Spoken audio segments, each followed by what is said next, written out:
다음 주 열릴 한미 정상회담 준비가 한창인데요. 외교안보 라인이 잇따라 미국을 방문해 비핵화 해법 마련을 위한 총력을 펼치고 있습니다. 네, 지금 이 시점에서의 한미 정상회담은 어떤 역할을 하게 될까요? 외교통으로 꼽히는 국회 외교통일위원장 윤상현 의원 모셨습니다. 안녕하십니까? 안녕하세요. 안녕하십니까? 예, 윤상현 의원입니다. 오랜만입니다. 네. 이렇게 예.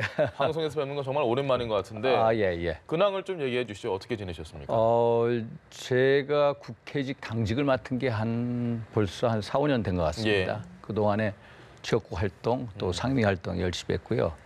특히 제가 외교통일위원회 붙박이로 있거든요. 한 예. 11년 됐습니다. 그래서 이번에 외교통일위원장으로 선출이 됐고요.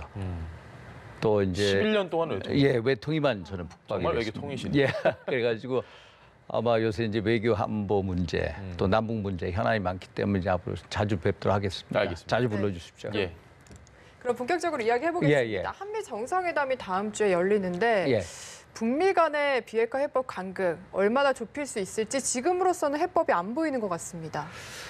일단 그 다음 주에 북미 간 뭐 이제 해법을 하는데 일단 문제는 빅딜이 있습니다. 빅딜. 네. 빅딜이라고 이제 지난번 트럼프 대통령이 김정은 위원장에게 빅딜을 받으라 했거든요. 예. 핵무기, 핵물질을 북한에서 완전히 미국으로 철수해라.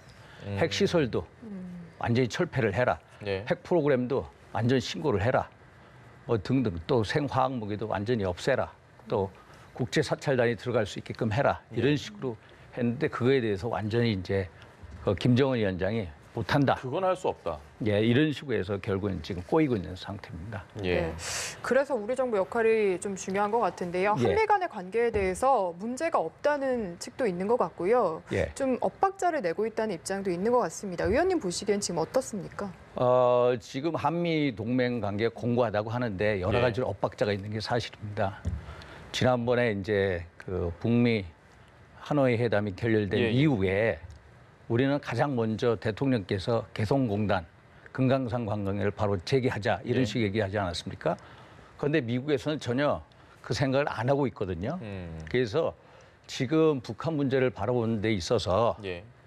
남한 우리 문재인 정부나 미국 정부가 상당히 서로 주파수가 다르다라는 게 이제 미국 전문가들의 평가입니다. 우리가 좀 너무 앞서 나간다고 생각하시나요? 우리는 이제 기본적으로 남북 관계를 예. 우선 먼저 진행을 해서 결국 제재 완화를 소위 말해서 제재 완화를 통해서 북한의 비핵화를 견인하자는 거고요. 예. 미국 트럼프 행정부는 무슨 소리냐? 일단은 소위 말해서 제재를 견고히 튼튼히 유지를 해서 대화 테이블을 나오게 하고 북한의 비핵화를 견인하자. 서로 좀 간극이 크다라고 보는 게 사실일 겁니다. 북한을 다시 비핵화 테이블로 끌어내기 위해서는 북한의 비핵화를 견인하기 위해서 우리는 소위 말해서 이 당근을 주자. 예. 소위 말해서 네. 개성공단, 금강산, 관광, 재개, 제재 완화를 통해서 북한의 비핵화를 견인하자는 거고요. 아니다. 트럼프 행정부는 대북 제재를 견고히 함으로써 예. 오히려 비핵화를 견인하자. 그 입장의 간극이 아주 크다라고 저는 보고 있습니다. 혹시 지금보다 좀 더 강력한 대북 제재가 필요하다 이런 생각을 하고 계십니까? 지금 일단은 지금까지 진행된 대북 제재를 견고하고 튼튼하게 유지할 필요성은 있습니다. 개성공단 금강산 관광을 지금부터 하자 이거는 예. 아직까지는 아닌 것 같고요.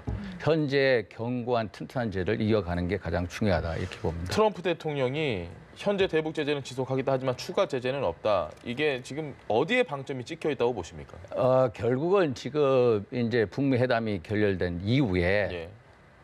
북한의 미사일 발사 움직임이 있거든요. 예를 들어서 평양의 산음동 미사일 병기창에서 미사일 관련 활동이 있고요. 또 동창리 미사일 발사대를 다시 재조립을 하고 있고요. 예. 네. 또 한경남도에 보면 신흥이라는 데가 있습니다. 예. 신흥에서 벌써 또 고체 연료를 미사일에 집어넣는 그런 거를 감지하는 통신 신호를 보고 있거든요. 어떤 의미인가요? 그래서 소위 말해서 탄도미사일 발사를 하고 있다는 준비를 미국 측에 줌으로써 야, 너희 우리 쪽에 좀 시선을 줘라. 우리가 요구하는 대북 제재 완화의 문제에 대해서 좀 더 한번 생각해 봐라. 이런 식의 어떤 메시지를 주는 것 같습니다. 여차하면 다시 미사일 발사 재개할 수 있다 이런 메시지. 미사일 발사 시험을 할 수도 있다. 이런 식으로 보이는 거죠. 일부러. 일부러 그렇게 보이는 거죠. 알겠습니다. 그러니까 그런 상황 하에서 트럼프는 야, 일단은 컴다운 해라 좀. 캄다운 해라. 좀 우리가 다시 협상을 해보자 이런 식으로 하고 있는 겁니다. 네, 남북 관계도 궁금해지는데 사실 예. 지금 남북 관계를 좀 좋게 해서 만들어 가자는 우리 정부의 전략에 대해서는 문제가 있다고 아까 보시는 것 같은데요.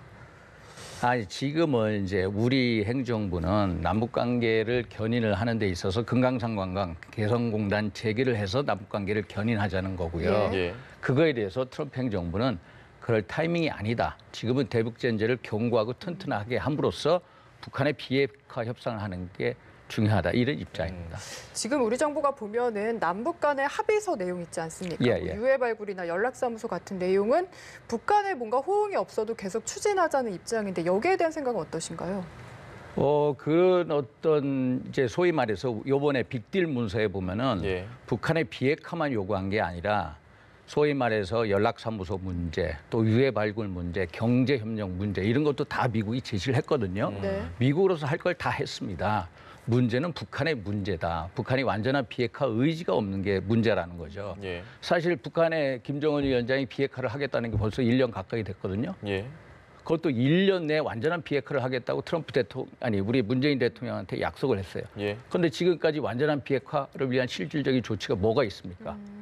작년 5월 달에 풍계리 핵실험장 예. 폭파 쇼한 거밖에 없습니다. 그리고 지난 1년 동안에 뭘 했습니까?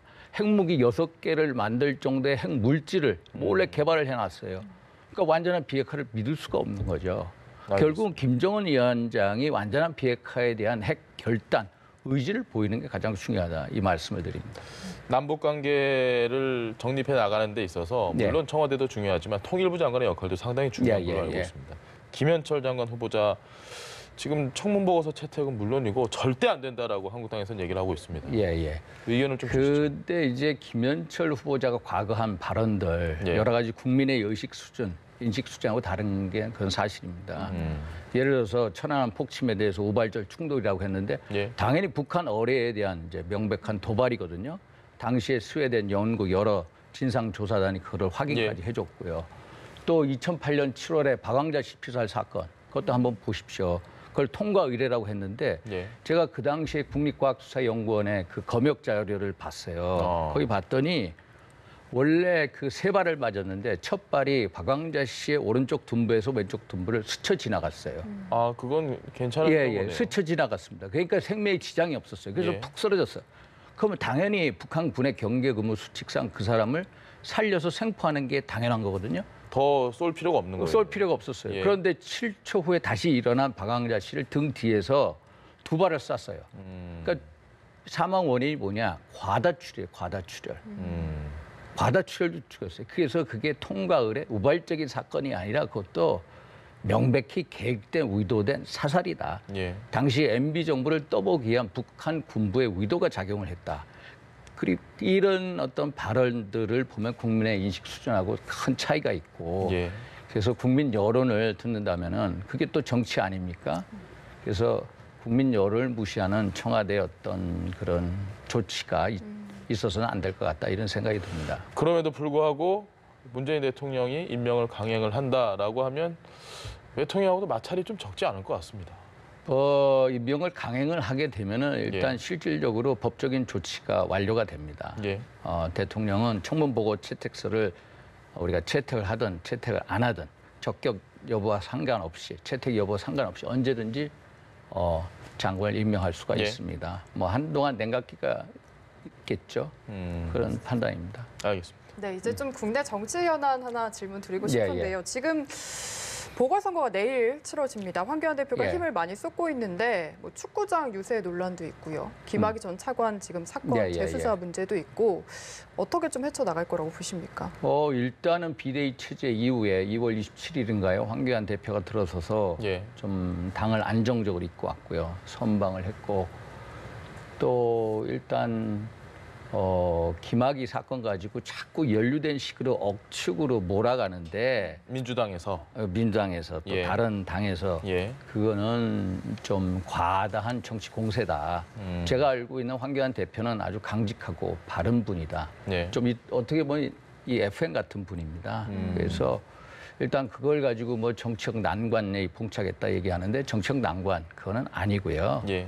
그리고 이제 나름대로 선방을 해서 잘 헤쳐나갈 거고요. 그런데 뭐 김학의 사건에 대해서 문제는 공정성 문제라고 봅니다. 예. 공정성이라는 게 이제 정부 쪽에 관련된 이사는 좀 빼지 않았습니까? 네. 저희 야당에 있는 분만 집어넣거든요. 그래서 좀 더 과거사 진상조사단을 통해서 재조사를 하면 공정하게 해야 된다. 일단 편파적인 조사할 예. 가능성이 높다. 그러면 편파적인 결과가 나오지 않겠냐. 그래서 그것보다는 오히려 특검을 통해서 공정한 수사를 하는 게 더 낫지 않나. 이렇게 하는 게 저희 당의 입장입니다. 한 가지만 더 여쭤보겠습니다. 예. 지금 어쨌든 특별조사단을 꾸려서 예. 뭔가를 해 나가고 있는데 이건 믿기 어렵다라는 판단에서 특검을 발의하신 거죠. 특검을 발의하신 예. 거죠. 그 일단 특검을 통해서 전체적으로 관련된 인사들을 전부 다 같이 조홍천 조사를 해보자. 공직기관 비서관도 포함을 해서. 뭐 거기에 그 당시에 검찰총장 그 당시에 이제 청와대에 있는 공직기관 비서관 제가 구체적으로 전부 이름은 다. 안 드리겠습니다만은 예.